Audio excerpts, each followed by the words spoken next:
Wetlands are critical to our lives.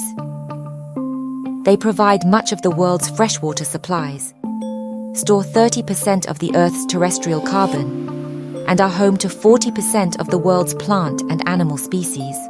Unfortunately, wetlands are disappearing 3 times faster than forests. Yet, there's hope.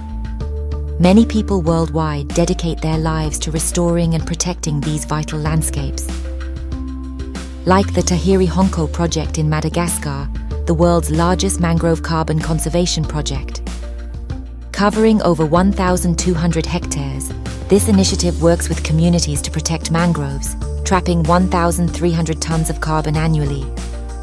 Wetlands play a crucial role in stabilizing shorelines and protecting against storms. We must act now to conserve and restore wetlands to bring our global climate system back into balance.